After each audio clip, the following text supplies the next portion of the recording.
ਪੰਜਾਬ ਸਰਕਾਰ ਦੇ ਵੱਲੋਂ ਵੱਡੇ ਸ਼ਹਿਰਾਂ ਦੇ ਆਈਏਐਸ ਅਧਿਕਾਰੀਆਂ ਦੀ ਤਬਾਦਲੇ ਕੀਤੇ ਗਏ, ਜਿਨ੍ਹਾਂ ਦੇ ਵਿੱਚ ਜਲੰਧਰ ਦੇ ਡੀਸੀ ਵਰਿੰਦਰ ਕੁਮਾਰ ਸ਼ਰਮਾ ਹੋਣਾ ਦਾ ਵੀ ਜਲੰਧਰ ਦੇ ਵਿੱਚ ਤਬਾਦਲਾ ਹੋ ਗਿਆ।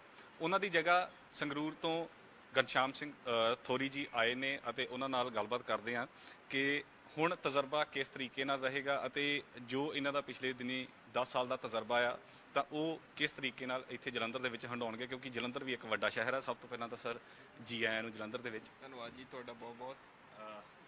ਜਦੋਂ ਕਿਤੇ ਨਵੀਂ ਜਗ੍ਹਾ ਤੇ ਜਾਂਦੇ ਆ ਤਾਂ ਅਸਾਈਨਮੈਂਟ ਹੁੰਦੀ ਆ ਸਾਡੇ ਕੋਲ ਨਵੀਂ ਤੇ ਜਜ਼ਬਾ ਹੁੰਦਾ ਨਵਾਂ।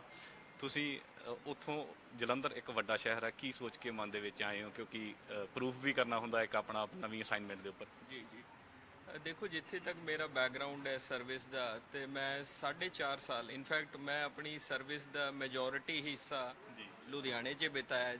ਸਰਵਿਸ ਦਾ ਅੱਧਾ ਹਿੱਸਾ ਮੇਰਾ ਲੁਧਿਆਣੇ ਜ਼ਿਲ੍ਹੇ 'ਚ ਰਿਹਾ, ਕਿਉਂਕਿ ਮੈਂ ਐਸਡੀਐਮ ਸਮਰਾਲਾ ਸੀਗਾ, ਐਸਡੀਐਮ ਪਾਇਲ ਸੀਗਾ। ਫਿਰ ਮੈਂ 2.5 ਸਾਲ ਉੱਥੇ ਨਗਰ ਨਿਗਮ ਲੁਧਿਆਣਾ ਦੇ ਵਿੱਚ ਰਿਹਾ, ਜਿਸ 'ਚ ਮੈਂ ਬਾਅਦ 'ਚ ਪਹਿਲਾਂ ਐਡੀਸ਼ਨਲ ਕਮਿਸ਼ਨਰ ਸੀਗਾ, ਫਿਰ ਕਮਿਸ਼ਨਰ ਨਗਰ ਨਿਗਮ ਲੁਧਿਆਣਾ ਰਿਹਾ। ਸੋ ਇਹ ਜਿਹੜਾ ਆਪਾਂ ਕਹਿੰਦੇ ਵੀ ਅਰਬਨ ਏਰੀਆ ਦੀ ਗੱਲ ਹੈ, ਤਾਂ ਅਰਬਨ ਏਰੀਆ ਦਾ ਸਿਗਨੀਫੀਕੈਂਟ ਐਕਸਪੋਜਰ ਹੈ। ਬਾਕੀ ਐਜ਼ ਅ ਸਿਟੀਜ਼ਨ ਜਿਹੜਾ ਹੈ, ਮੈਂ 11 ਸਾਲ ਮੁੰਬਈ ਤੇ ਦਿੱਲੀ ਦੇ ਵਿੱਚ ਰਿਹਾ, ਤੇ ਵੱਡੇ ਸ਼ਹਿਰਾਂ ਦਾ ਵੈਸੇ ਰਹਿਣ ਦਾ ਹੋਰ ਈਵਨ ਐਡਮਿਨਿਸਟ੍ਰੇਟਿਵਲੀ ਐਕਸਪੋਜਰ ਹੈ। ਫਿਰ ਮੈਂ 3 ਜਿਹੜੇ ਹੈ ਕਹਿ ਲਓ ਬਠਿੰਡਾ ਡੀਸੀ ਰਿਹਾ, ਬਰਨਾਲਾ ਐਂਡ ਸੰਗਰੂਰ ਰਿਹਾ। ਸੋ ਇੱਕ ਫੇਅਰ ਐਡਮਿਨਿਸਟ੍ਰੇਟਿਵ ਐਕਸਪੀਰੀਅੰਸ ਮੈਂ ਕਹਿ ਸਕਦਾ। ਠੀਕ ਹੈ, ਬਾਕੀ ਕਿਉਂਕਿ ਇਹ ਸਾਰੀ ਮੇਰੀ ਸਰਵਿਸ ਹੈ ਉਹ ਮਾਲਵਾ ਏਰੀਆ ਦੀ ਰਹੀ ਹੈ, ਇਹ ਦੁਆਬਾ ਦਾ ਹੈ। ਸੋ ਸਮ NRI ਚੈਲੰਜਸ ਹੈ, ਸਤਲੁਜ ਦਰਿਆ ਦਾ ਹੈ, ਉਹ ਕੁਝ ਨਵੇਂ ਇਸ਼ੂਜ਼ ਹੋਣਗੇ।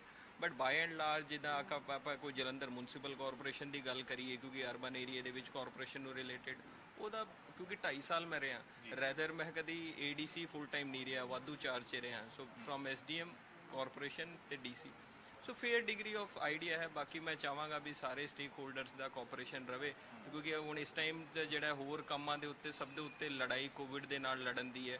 ਸੋ ਉਹਦੇ ਵਿੱਚ ਮੈਂ ਚਾਹਾਂਗਾ ਵੀ ਸਾਰੇ ਸਟੇਕ ਹੋਲਡਰਸ ਦਾ, ਖਾਸ ਕਰ ਜਲੰਧਰ ਦੇ ਨਿਵਾਸੀਆਂ ਦਾ, in terms of compliance of social distancing ਰਵੇ। ਮੈਂ ਸਾਰਿਆਂ ਨੂੰ ਹੱਥ ਜੋੜ ਕੇ ਅਪੀਲ ਕਰਾਂਗਾ, ਤੇ ਖਾਸ ਕਰ ਆਪਣੇ ਬਜ਼ੁਰਗਾਂ ਨੂੰ ਹੈ ਕੋਮੋਰਬਿਡਿਟੀ ਉਹਨੂੰ ਹੈ ਪ੍ਰੋਪਰ ਇਕਾਂਤਵਾਸ ਦੇ ਵਿੱਚ ਰੱਖਣ ਰਿਗਰਸਲੀ, ਤਾਂ ਕਿ ਆਪਾਂ ਆਪਣੀ ਡੈਥ ਰੇਟ ਤੇ ਕੰਟਰੋਲ ਕਰ ਸਕੀਏ। ਮਾਲਵੇ ਤੇ ਦੁਆਬੇ ਦੇ ਵਿੱਚ ਕੀ ਚੇਂਜ ਲੱਗਾ? 2-3 ਦਿਨ ਹੋ ਗਏ ਲਗਾਤਾਰ ਮੀਟਿੰਗਾਂ ਚੱਲ ਰਹੀਆਂ ਨੇ ਤੁਹਾਡੀਆਂ, ਤੁਹਾਨੂੰ ਕੀ ਡਿਫਰੈਂਸ ਕੀ ਲੱਗਾ? ਮਾਲਵੇ ਦੁਆਬੇ ਦੇ ਵਿੱਚ ਹਲੇ ਤਾਂ ਬਹੁਤ ਅਰਲੀ ਹੈ ਇਹ ਕਹਿਣ ਦੇ ਵਿੱਚ ਵੀ ਕੋਈ ਡਿਫਰੈਂਸ ਹੈ, ਬਟ ਲਾਰਜਲੀ ਬਹੁਤ ਹੀ ਪੋਜ਼ਿਟਿਵ ਐਕਸਪੀਰੀਅੰਸ ਹੈ ਹੁਣ ਤੱਕ। ਸੋ ਐਵਰੀਬਡੀ ਇਜ਼ ਕੋਆਪਰੇਟਿਵ। ਦੇਖਦੇ ਹਾਂ ਚੰਗਾ ਇਨਫਰਾਸਟ੍ਰਕਚਰ ਇੱਥੇ, ਜਿੰਨਾ ਕਿ ਮੈਂ ਪ੍ਰਾਇਮਰੀ ਦੇਖ ਪਾਇਆ ਮੇਰੇ ਹਿਸਾਬ ਨਾਲ। ਹੋ ਸਕਦਾ ਵੀ ਇੱਥੇ ਕੁਝ ਇਲਾਕੇ ਹੋਰ ਜ਼ਿਆਦਾ ਕੰਜਸਟਡ ਹੋਣ, ਬਟ ਮੈਨੂੰ ਜਿੱਦਾਂ ਲੁਧਿਆਣੇ ਤੋਂ ਵੀ by and large at least main road ਜ਼ਿਆਦਾ ਖੁੱਲੀ ਡੁੱਲੀਆਂ ਲੱਗੀਆਂ। ਸੋ ਇਹ ਮੇਰੀ ਅਰਲੀ ਅਸੈਸਮੈਂਟ ਹੈ। ਆਫਿਸਰਸ ਵੀ ਇੱਥੇ ਸਾਰੇ ਪੋਸਟਡ ਨੇ, ਪੋਸਟ ਕੋਈ ਵੇਕੈਂਟ ਨਹੀਂ ਹੈ। ਕੰਪੀਟੈਂਟ ਆਫਿਸਰ, ਸਗੋਂ ਮੈਂ ਦੇਖ ਰਿਹਾ ਸੀਗਾ IAS ਆਫਿਸਰ ਹੀ 3 ਸਾਡੇ ਕੋਲ, 2 SDM IAS ਹੈ, IAS ਅੰਡਰ ਟ੍ਰੇਨਿੰਗ ਚੰਗੇ ਕੰਪੀਟੈਂਟ PCS ਆਫਿਸਰ ਹੈ। ਤਾਂ ਮੈਨੂੰ ਲੱਗਦਾ ਐਡਮਿਨਿਸਟ੍ਰੇਟਿਵ ਸੈਟਅਪ ਇੱਥੇ ਕਾਫੀ ਚੰਗਾ ਹੈ। ਸੋ ਆਪਾਂ ਨੂੰ ਕੋਵਿਡ ਨਾਲ ਇਫੈਕਟਿਵਲੀ ਡੀਲ ਕਰਨ ਦੇ ਵਿੱਚ ਚੰਗੇ ਆਫਿਸਰਸ ਹੈਗੇ। ਇਸ ਵੇਲੇ ਸਭ ਤੋਂ ਵੱਡੀ ਚੁਣੌਤੀ ਤਾਂ ਕੋਵਿਡ ਦੀ ਹੀ ਹੈਗੀ ਹੈ। ਤਾਂ ਕੇਸ ਵੱਧ ਵੀ ਰਹੇ, ਹਾਲਾਂਕਿ ਚਲੋ ਨੈਗੇਟਿਵ ਵੀ ਆ ਰਹੇ ਨੇ, ਠੀਕ ਵੀ ਹੋ ਰਹੇ ਨੇ, ਪਰ ਵੱਧਦੇ ਵੀ ਜਾ ਰਹੇ ਕੇਸ। ਉਹਨਾਂ ਦੇ ਉੱਪਰ ਕੀ ਇਸ ਵੇਲੇ ਕੀ ਸਟੱਡੀ ਤੁਸੀਂ ਕਰ ਰਹੇ? ਕਿਉਂਕਿ ਸੰਗਰੂਰ ਦੇ ਵਿੱਚ ਇੰਨੀ ਤਾਦਾਦ ਦੇ ਵਿੱਚ ਕੇਸ ਨਹੀਂ ਸੀ, ਤਾਂ ਹੁਣ ਜਲੰਧਰ ਦੇ ਵਿੱਚ ਹੈਗੇ ਨੇ। ਕੀ ਇਸ ਵੇਲੇ ਤੁਹਾਡੀ ਅਸੈਸਮੈਂਟ ਕੀ ਕਹਿ ਰਹੀ ਹੈ?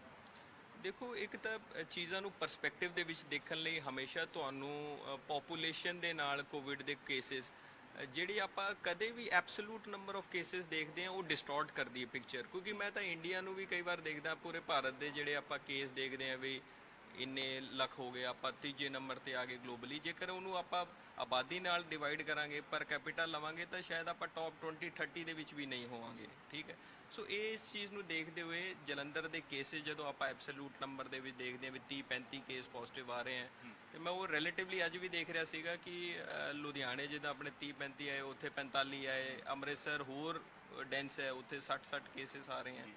ਸੋ ਰਿਲੇਟਿਵਲੀ ਠੀਕ ਹੈ, ਬਟ ਸਾਡੀ ਕੋਸ਼ਿਸ਼ ਤਾਂ ਇਹ ਰਹਿੰਦੀ ਇਹਨੂੰ ਵੀ ਹੋਰ ਕੰਟਰੋਲ ਕਰ ਲਈਏ। ਬਟ ਇਸ ਤੋਂ ਜ਼ਿਆਦਾ ਵੀ, ਕਿਉਂਕਿ ਜਿਸ ਟਾਈਪ ਦੇ ਨਾਲ ਮੈਂ ਇਹ ਟ੍ਰੈਂਡ ਦਿੱਲੀ ਬੰਬੇ ਵਿੱਚ ਦੇਖ ਰਿਹਾ, ਕਿਉਂਕਿ ਮੈਂ ਉੱਥੇ 11 ਸਾਲ ਰਿਹਾ ਵੀ ਹਾਂ, ਲਗਾਤਾਰ ਇਨ ਟੱਚ ਹਾਂ। ਸੋ ਸਾਡੀ ਪ੍ਰਾਇਰਟੀ ਹੈ ਵੀ ਇਲਾਜ ਪੱਖੋਂ ਕੋਈ ਵਾਂਝਾ ਨਾ ਰਵੇ ਐਂਡ ਮੋਰਟੈਲਿਟੀ ਸਭ ਤੋਂ ਰਿਡਿਊਸ ਰਵੇ। ਬਾਕੀ ਸਾਡੀ ਟੀਮ ਲੱਗੀ ਹੋਈ ਹੈ, ਜਿੰਨਾ ਵੀ ਕੰਟੈਕਟ ਟ੍ਰੇਸਿੰਗ ਦੇ ਵਿੱਚ ਕੰਟੇਨਮੈਂਟ ਕਰਕੇ ਅਸੀਂ ਕੇਸਿਸ ਦਾ ਸਪਰੈਡ ਇੰਨਾ ਹੌਲੇ ਰੱਖੀਏ। ਦੇਖੋ, ਇਹਦੇ ਵਿੱਚ ਇੱਕ ਕੋਰ ਮੰਤਰਾ ਆ ਹੈ, ਕੇਸਿਸ ਦੀ ਪ੍ਰੋਗਰੈਸ਼ਨ ਇਸ ਪੇਸ ਤੇ ਹੋਵੇ ਵੀ ਕਿਸੇ ਵੀ ਲੈਵਲ ਤੇ ਤੁਹਾਡਾ ਹੈਲਥ ਇਨਫਰਾਸਟ੍ਰਕਚਰ ਓਵਰਵੈਲਮ ਨਾ ਹੋ ਜਾਵੇ।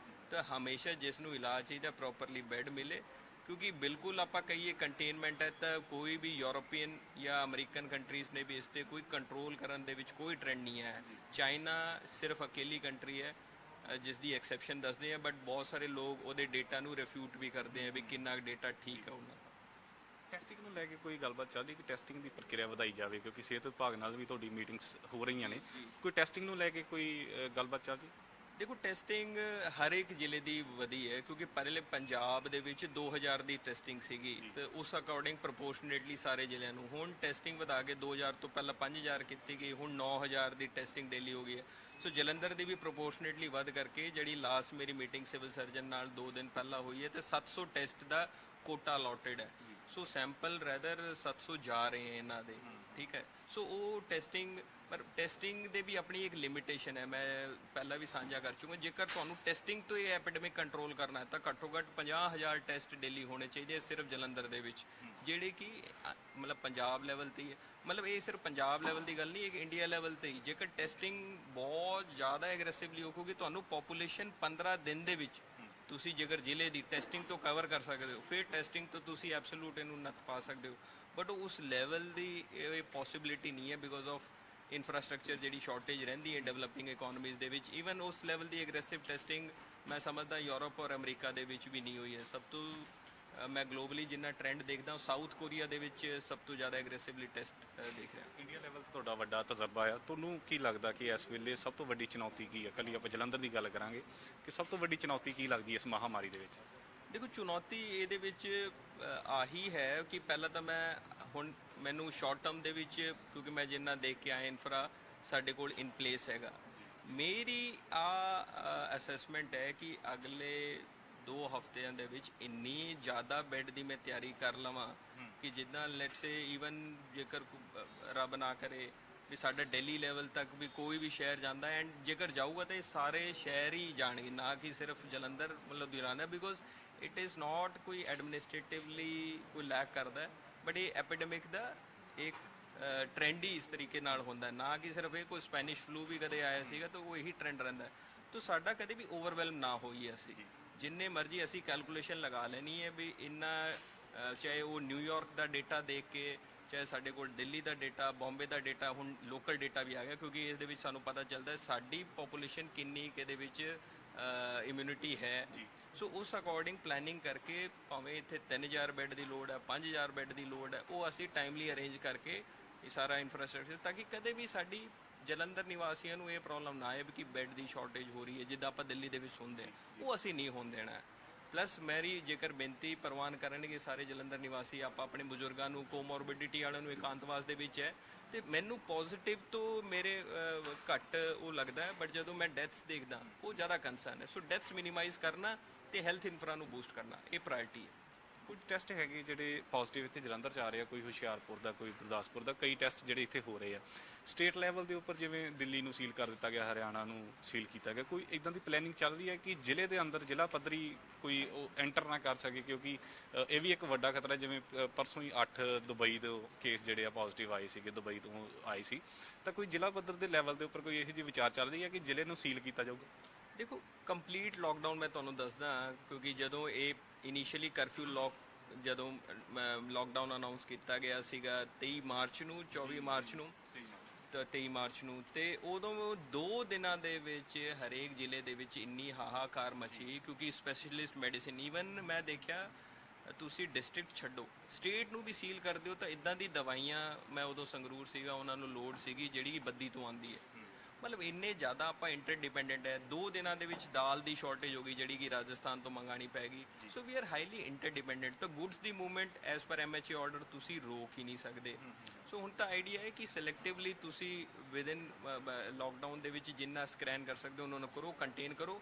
ਕਿਸੇ ਏਰੀਆ ਦੇ ਵਿੱਚ ਬਹੁਤ ਜ਼ਿਆਦਾ ਕੇਸਿਸ ਹੋ ਗਏ ਨੇ, 15 ਕੇਸਿਸ ਦਾ ਨੋਰਮ ਹੈ ਤੁਹਾਨੂੰ ਕੰਟੇਨਮੈਂਟ ਜ਼ੋਨ ਡਿਕਲੇਅਰ ਕਰਨ ਦਾ, ਉੱਥੇ ਕਰਕੇ ਉਹਨੂੰ ਸੀਲ ਕਰ ਦਿਓ। ਉੱਥੇ ਤੁਸੀਂ ਕਰਫਿਊ ਵੀ ਲਗਾ ਸਕਦੇ ਹੋ, ਦੁਕਾਨਾਂ ਵੀ ਬੰਦ ਕਰਾ ਸਕਦੇ ਹੋ ਜੇਕਰ ਕਿਸੇ ਪਾਰਟਿਕੂਲਰ ਏਰੀਆ ਦੇ ਵਿੱਚ ਜ਼ਿਆਦਾ ਹੋ ਗਿਆ, ਤਾਂ ਕਿ ਉੱਥੋਂ ਸੰਕਰਮਣ ਬਾਹਰ ਨਾ ਫੈਲੇ। ਸੋ ਸਿਲੈਕਟਿਵ ਸਟ੍ਰੈਟਜੀ ਵਿਲ ਵਰਕ। ਦੁਬਾਰਾ ਡਿਸਟ੍ਰਿਕਟ ਸੀਲ ਕਰਨ ਦੇ ਅੰਟਿਲ ਅਨਲੈਸ MHA ਡਿਸਾਈਡ ਕਰੇ ਜਾਂ ਸਟੇਟ ਗਵਰਨਮੈਂਟ ਡਿਸਾਈਡ ਕਰੇ, ਹਲੇ ਸ਼ਾਰਟ ਟਰਮ ਦੇ ਵਿੱਚ ਕੋਈ ਪਲੈਨਿੰਗ ਇਸ ਤਰੀਕੇ ਦੀ ਨਹੀਂ ਹੈ। ਬਟ ਸਾਡੀ ਇਹ ਜ਼ਰੂਰ ਪਲੈਨਿੰਗ ਹੈ ਵੀ ਜਿੰਨੇ ਵੱਧ ਤੋਂ ਵੱਧ ਸਾਡੇ NRIs ਹੈ ਜਿਹੜੇ ਆ ਰਹੇ ਨੇ ਉਹਨਾਂ ਨੂੰ ਕੁਆਰੰਟੀਨ ਕੀਤਾ ਜਾਵੇ, ਆਰਗੇਨਾਈਜ਼ ਮੂਵਮੈਂਟ ਨੂੰ ਕੁਆਰੰਟੀਨ ਕਰਕੇ ਟੈਸਟ ਕੀਤਾ ਜਾਵੇ। ਆਉਣ ਵਾਲੇ ਦਿਨਾਂ ਦੇ ਵਿੱਚ ਕੇਸ ਵੱਧਦੇ ਆ ਕਿਉਂਕਿ ਹੁਣ 3 ਦਿਨ ਲਗਾਤਾਰ ਹੋ ਗਏ, 31 ਆਏ, ਇੱਕ ਦਿਨ 35 ਆਏ, ਮੌਤਾਂ ਵੀ ਹੋ ਰਹੀਆਂ ਨੇ।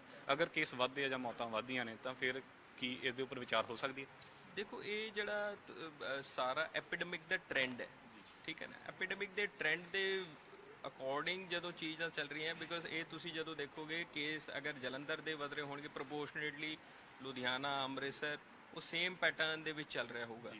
ਐਂਡ ਇਸੇ ਨੂੰ ਇਹੀ ਦੇਖਣਾ ਕਿ ਅਸੀਂ ਇਸ ਪੈਟਰਨ ਤੇ ਚੱਲੇ, ਕਦੇ ਵੀ ਅਸੀਂ ਓਵਰਵੈਲਮ ਹੈਲਥ ਪੱਖੋਂ ਨਾ ਹੋਈਏ, ਠੀਕ ਹੈ ਨਾ। ਸੋ ਕਿਉਂਕਿ ਕੰਟੇਨਮੈਂਟ ਦੀ ਕਾਸਟ ਵੀ ਬਹੁਤ ਜ਼ਿਆਦਾ ਹੁੰਦੀ ਹੈ, ਲਾਈਵਲੀਹੁੱਡ ਲਾਸ ਹੁੰਦੀ ਹੈ, ਉੱਥੇ ਵੀ ਆਪਣਾ ਇੱਕ ਟ੍ਰੇਡ ਆਫ ਹੈ, ਠੀਕ ਹੈ। ਸੋ ਪ੍ਰੋਬੇਬਲੀ ਇਹੀ ਰੀਜ਼ਨ ਹੈ ਕਿ ਲੋਕਡਾਊਨ ਜਿਹੜਾ ਇਨੀਸ਼ੀਅਲੀ ਹੋਇਆ ਨੈਸ਼ਨਲ ਲੈਵਲ ਤੇ 2 ਮਹੀਨੇ, ਉਹ ਸਾਨੂੰ ਹਰੇਕ ਡਿਸਟ੍ਰਿਕਟ ਨੂੰ ਇੰਡੀਆ ਦੇ 600 ਤੋਂ 700 ਜ਼ਿਲ੍ਹੇ ਦੇ ਵਿਚਕਾਰ ਜਿਹੜੇ ਹੈਗਾ ਸਾਰਿਆਂ ਨੂੰ ਇਹ ਟਾਈਮ ਮਿਲ ਗਿਆ ਕਿ ਤੁਸੀਂ ਆਪਣੇ ਹੈਲਥ ਇਨਫਰਾਸਟ੍ਰਕਚਰ ਤਿਆਰ ਕਰ ਲਓ, ਤਿਆਰੀ ਕਰ ਲਓ। ਉਹ ਤਿਆਰੀਆਂ ਹੋ ਗਈਆਂ ਨੇ ਮੁਕੰਮਲ। ਸੋ ਉਸ ਅਕੋਰਡਿੰਗ ਮੈਨੂੰ ਲੱਗਦਾ ਨਹੀਂ ਕਿ lockdown is a very expensive strategy, ਠੀਕ ਹੈ।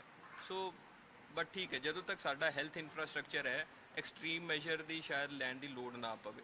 ਕੋਈ ਲੱਗਦਾ ਕਿ ਸਾਡਾ ਹੁਣ ਹੈਲਥ ਇਨਫਰਾਸਟ੍ਰਕਚਰ ਹੀ ਡੀਲ ਕਰਨ ਦੇ ਵਿੱਚ ਓਵਰਵੈਲਮ ਹੋ ਰਿਹਾ ਤਾਂ ਫਿਰ ਉਹ ਗਵਰਨਮੈਂਟ ਡਿਸੀਜਨ ਲਊਗੀ, ਗਵਰਨਮੈਂਟ ਦੇ ਕੰਸਲਟੇਸ਼ਨ ਦੇ ਨਾਲ ਹੀ ਫਿਰ ਅੱਗੇ ਕੋਈ ਐਕਸ਼ਨ ਹੋਊਗਾ।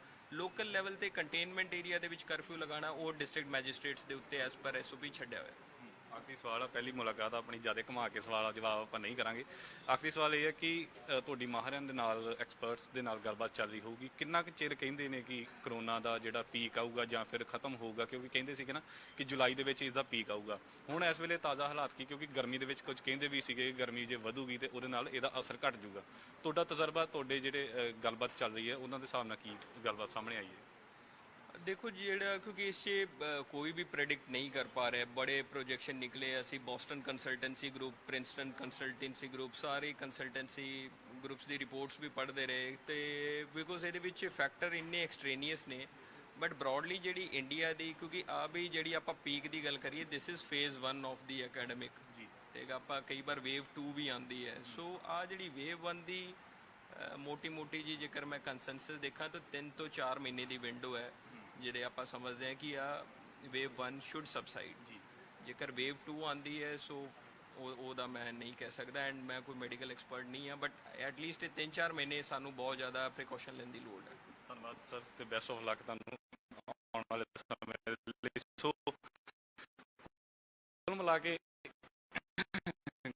ਗੱਲ ਇੰਨੀ ਹੈ ਕਿ ਤੁਸੀਂ ਆਪਣਾ ਬਚਾਅ ਆਪ ਕਰੋ, ਮਾਸਕ ਪਾਓ।